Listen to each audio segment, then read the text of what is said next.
So we've made it to the quarterfinals at Roland Garros, and it's not the players we were expecting on the men's side, but on the women's side, Sabalenka, she's through and she's the hot favourite. And on the men's, we had them finishing at 1 a.m. And will Arnaudi be ready for his quarterfinal?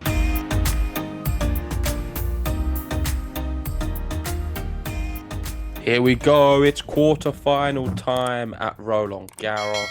And as you say, it is a very dramatic tournament. We've seen some of the longest matches I can recall since watching tennis on the men. Some crazy five setters. On the women, it's been a bit up and down as well. So many big names going out, and it's an open tournament aside from Alina Sabalenka, and that's what you've got on the women's compared to the men's. In the fact that you've got that dominant force, the big player, the lady who's been the best this year, still in the draw. On the men's, without Sinner and Alcaraz, who knows what's going to happen? I mean, no Djokovic too. Very fascinating. And before we get into our quarterfinal predictions and what's happened in the round before, I think a nice place to start would be with the ATP Fantasy. Because if you go to the Game to Love League, you actually reminded me of this today to have a look.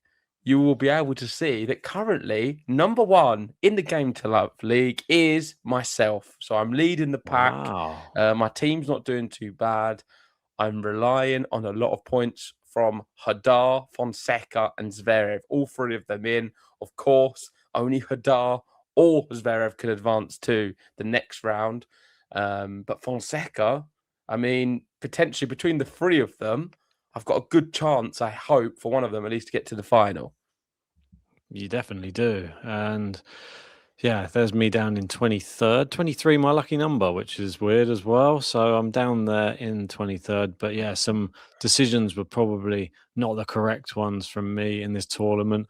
And even looking at your bench was not even playing. And you've got Jakub Mensik on the bench, which is you're probably a bit annoyed that he's on there at the minute because Lerner TN, even though it was a good pick, Jakub Mensik was the better one, I feel.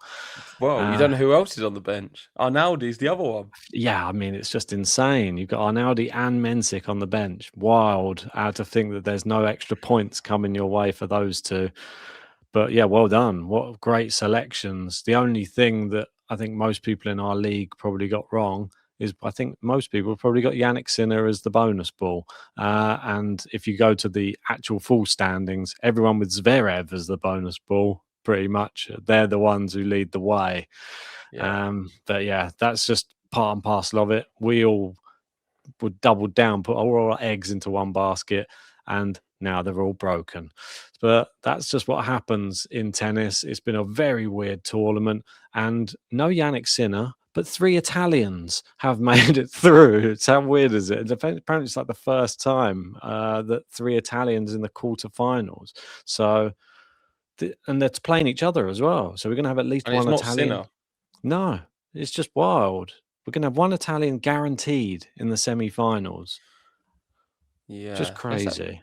Let's have a look at the odds because it's changed since the other day when we did this episode. Oh, really? Zverev still as favourite, just over evens.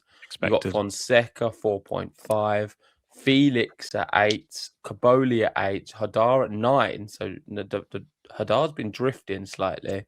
Yeah. Berrettini at 17, which I think is really good value, considering the section of the draw he's on. We're going to get onto that in a second. Then Mensik 19 and now Arnaudi 26. So fascinating, really. Zverev still the favourite, but Fonseca has drifted massively, and people really think he has chances now to go on and win this tournament. Well, rightly so. Give us your thoughts.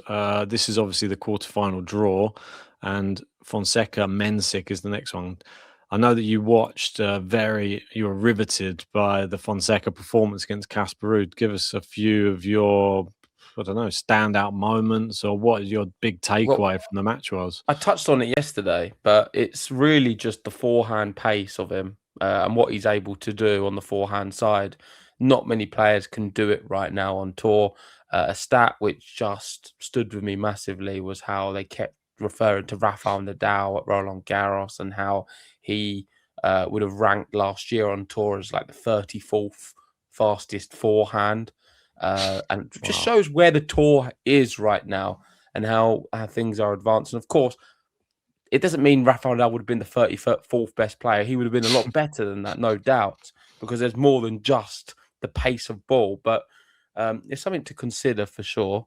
And I think with Fonseca, he is someone who just gets you off the edge of your seat, and you can see how much it means to him. He loves the game of tennis, and the crowd. I think they're always going to be very vocal and in your face kind of thing. The Brazilians, they love their sport and they love Fonseca.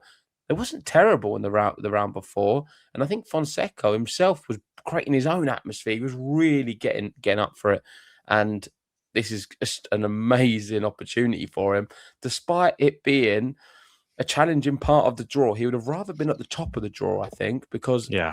playing either Hadar or Zverev, whoever comes out of that, is horrible. But these players at the top, I mean, if you go up, it's anyone's. Berrettini, Arnaldi, Felix, Caboli.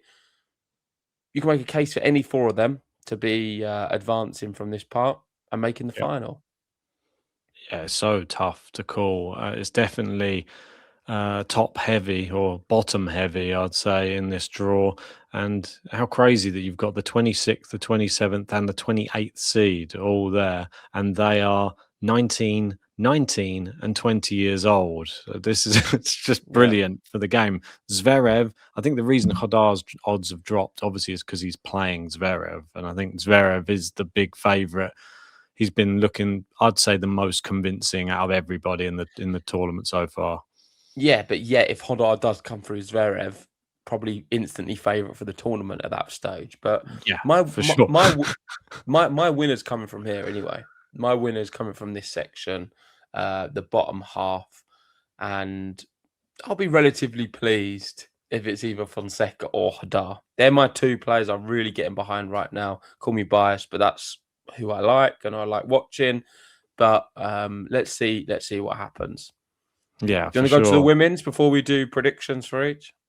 Yeah, let's take a look at what's going on the women's side as well. Obviously, it was billed as the big match. It was who's going to win, Osaka or Sabalenka. It wasn't even really that close in the end, was it? So No. Sabalenka won in straight sets and made it look fairly routine. The other matches that were played were a lot closer. It was Kalinskaya went through against Potapova. That was a really close one in the tiebreak. And Madison Keys got bageled in the final set against Dinah Schneider. Yeah. But the big one I want to speak about is Maya Schwalinska, who would have thought there's no Iga, there's no Magdalene. These are the Polish players we normally see deep. Well, there's a new Polish girl in town. It is Schwalinska. And what a bizarre style of play she has. But for me, it just makes me chuckle when I watch her play because the moon ball is one of the things which she incorporates into her game so much that I think it just really upsets her opponents. Like Sakari just didn't know what to do with it. She was just getting pinned to the baseline or even further back and just having to hit the ball from nearly above her head a lot of the time. But then she mixed it up with a few short little powerful ground shots as well in there. So there is a lot of variety. I quite like the game. It's awkward. It's quite funny to watch as well, but it's a completely different style to the men's game, that's for sure. Yeah, and she's beat some good players coming to this stage. I mean, King Wing Zheng, Mertens, who was actually playing really well coming into it. Sakari's had a good run in this tournament so far. Parry in France, who historically has done all right here too. So, yeah, interesting. But she's not a champion. She's not someone who's going to go on and win big things. I think she's done very well to a point, and it feels like one of them runs where she's taking the opportunity, but she's not winning it. She's not coming out of this section. I feel really confident in Sabalenka to beat both Schneider and then either Kalinskaya or Tralinska. Sabalenka would rather play I can never say the name, Tralinska. I think it is. It's like an S at the start. So Okay. Schwalinska. Schwalinska. She Yeah. would rather play her Yeah, for Kalinskaya sure. could be tough because beating Potapova was a really difficult achievement to be able to do. I called that one wrong. I really did believe Potapova was going to win. And Saba's pleased. I think it's a nice part of the draw. She's, I reckon, going to be in the final. I'm confident with that.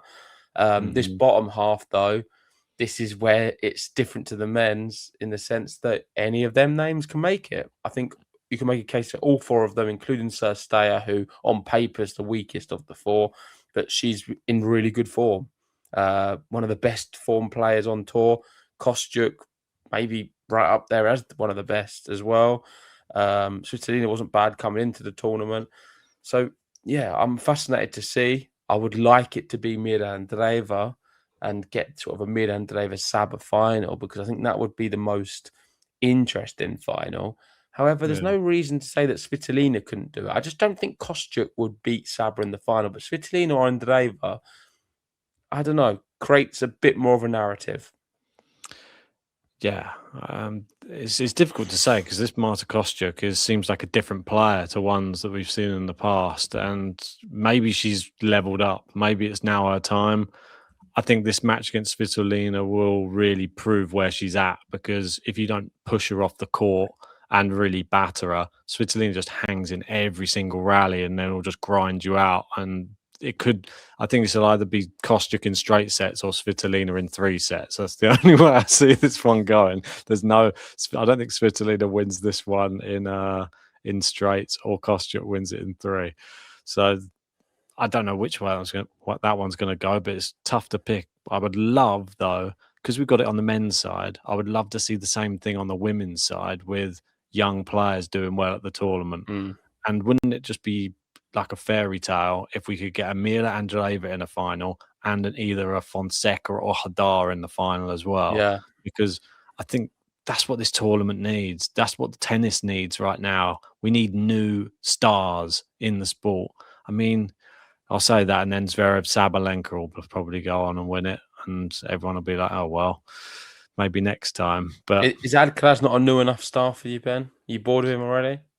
well, he's out at the moment. We need somebody else to challenge Sinner at Wimbledon, don't we? We need another big name just to arise the occasion. And I think we've seen enough players really step up this tournament. They've proved that when the big boys are away, we get some real amazing tennis anyway. And who knows, we might have a heat wave in London during Wimbledon, and Yannick Sinner might put him on during the middle of the day again, and then it'll be a free for all again.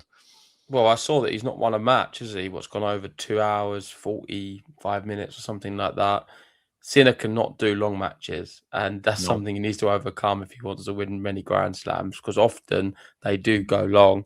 And right now, Alcaraz loves them ones. But back to the women, I've said what I've had to say, really. I feel like Sabalenka is a massive favourite. From the bottom, go back.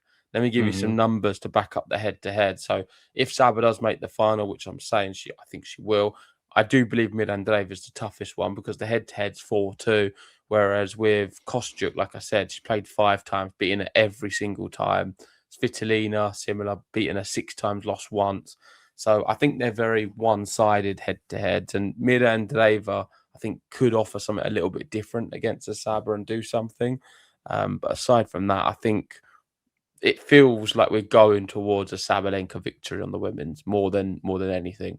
Whereas if you look to go to the men's, as much as Sabalenka and Zverev are not going to be too dissimilar in the odds, it is massively different.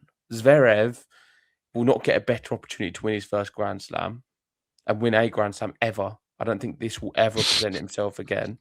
He had already won with Dominic Thiem, Yeah. but that one he let go and wasn't able to do it. This is the final one for me, and he's got to beat two 20-year-olds pretty much, or a 19-year-old to get all the way to a semi-final, to a final.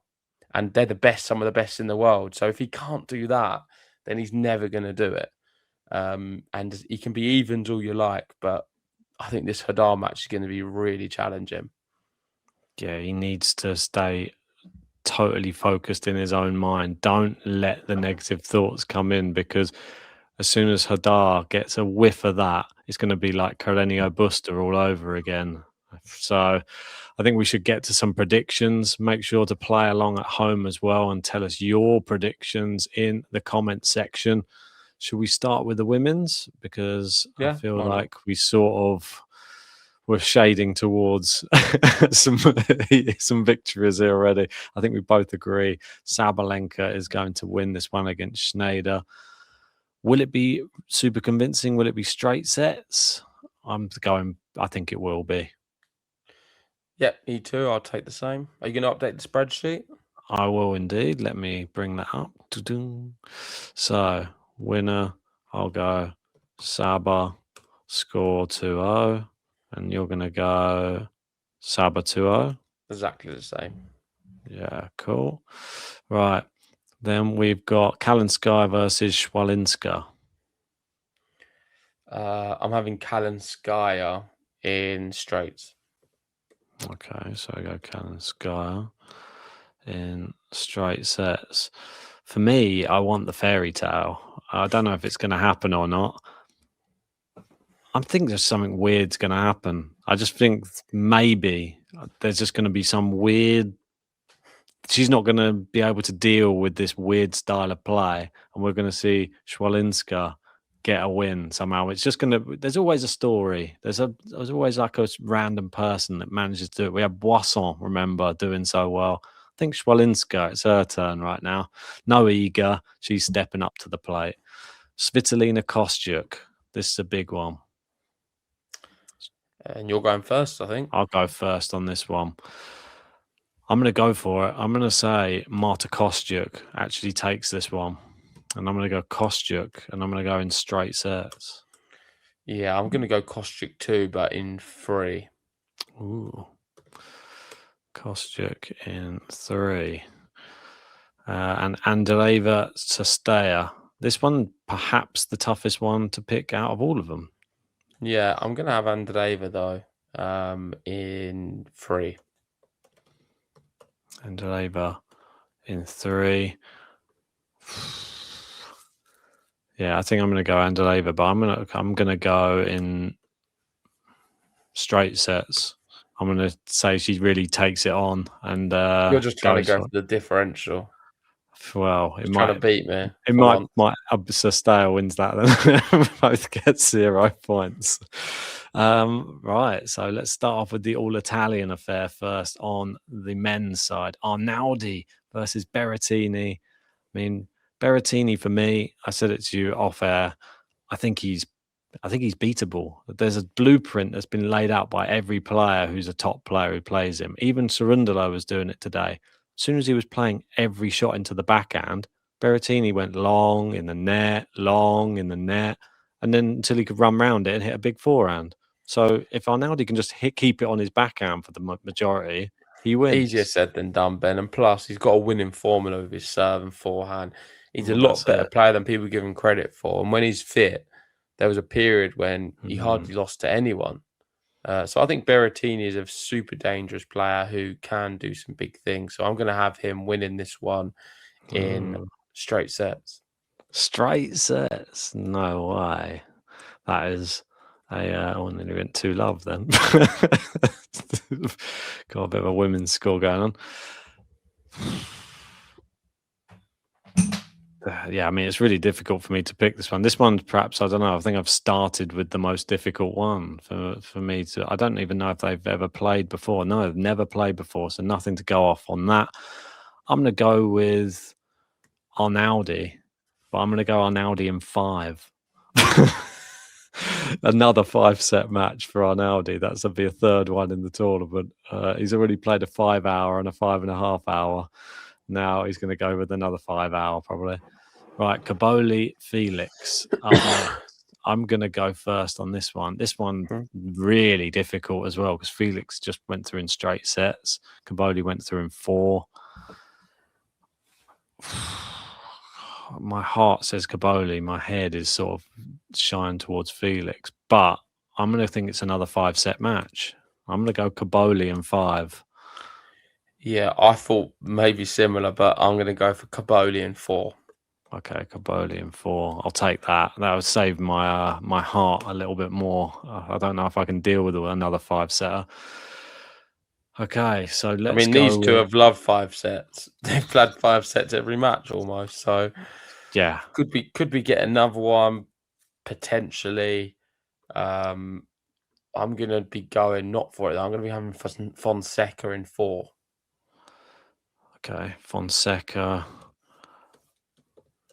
What do you reckon will be the differential in that match between the two of them? Not Like what? much. I think some really tight sets, but Fonseca using that forehand. Yeah, they've only ever played once before, and it was was it Next Gens? So, and how weird! I'm actually going to go for the same score that was in the Next Gen final, which was Fonseca 3-2. So So you're history's going going to for repeat. another 5. Yeah, I'm going for another. I So think far, it's you been predicted 5s in all of them. well, it's been the tournament of 5s. I got them the wrong way around, haven't I? Oops, Isn't it sorry. I funny? just I've got not gone from a single 5. wow. I've seen the tournament so far. I think I'm getting a bit overexcited with all the 5-set ones. I Okay, got them. so that's all right. You can do it afterwards. Yeah, So Hadar Zverev, that's you first. for me first. After seeing what Buster did, there's part of me that just worries for Hadar, and I think that Zverev will probably be too strong for him. I think Zverev in 4. Not 5. Nah, not with this one. But it's funny because this is the only one I think is going to go 5. The one you've not picked. So I'm Okay. having 5 sets, and then going to have Hadar winning in 5. Oh. Does he come back from 2 sets down again to win in 5? That's the big question. I don't know, but yeah, I'm really happy with that prediction. That's exactly what I thought was going to happen. So I'm glad I didn't stray away from it too much, and I've stuck to my word. Are we going to get more 5-setters than what I'm predicting? Potentially. Let us know in the comment section, but I'm going with a 1. And if you haven't already, hit the like button, subscribe, and let us know your thoughts for the quarterfinals and who you think's going to win. Probably the most open men's Roland Garros in history. And on the women's, is anyone going to be able to stop Saber? I don't see it. There you go. See you tomorrow for another one.